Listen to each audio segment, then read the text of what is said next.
Ćao drugari, danas pravimo štrudlu sa makom. Sve što nam je potrebno: 2 ravne kašike soli, 2 ravne kašike šećera, 2 jaja, ulje, 400 g maka, pola litre mlijeka, kvasac 1 kockica i kilogram brašna. Prvo što radimo, grejemo mlijeko. Dok se mlijeko greje, umutiti 2 jaja. Kad se mlijeko zagreo, znači da bude mlako, ne vruće, sipamo preko kvasca u neku veću činiju. Odmah dodajemo 2 kašike šećera i 2 kašike soli. I odmah dodajemo ova 2 umućena jaja. I sve rukom promešamo da se lepo sjedini. I onda dodajem brašno, znači kilogram brašna, ali sve lagano i mesimo.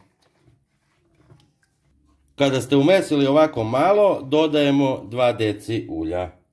I nastavimo da mesimo.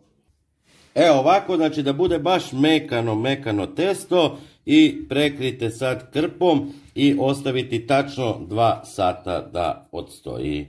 I evo tačno nakon 2 sata, znači bukvalno u minut, ne treba da prođe više od 2 sata jer testo onda neće da bude kako treba, podijelite na 4 jufke.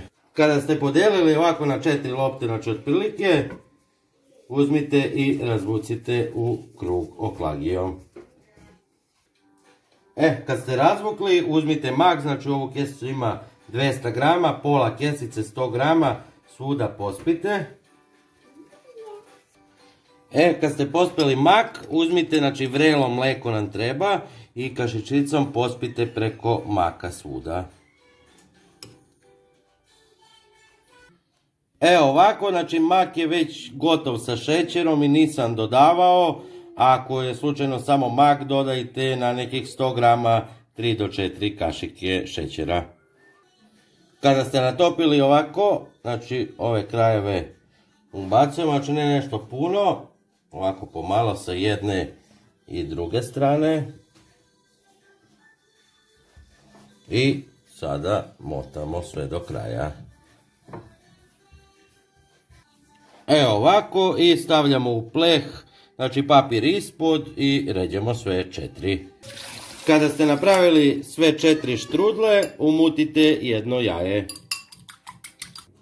Kad ste umutili jaje, znači premažite svaku štrudlu i zagrejte rernu na 250 stepeni i stavite da se peče.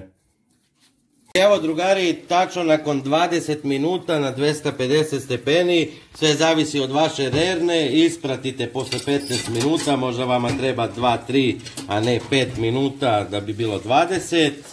I to je to, prekrijte vlažnom krpom, ostavite nekih 10 minuta, servirajte i javite mi utiske. Hvala vam puno i prijatno.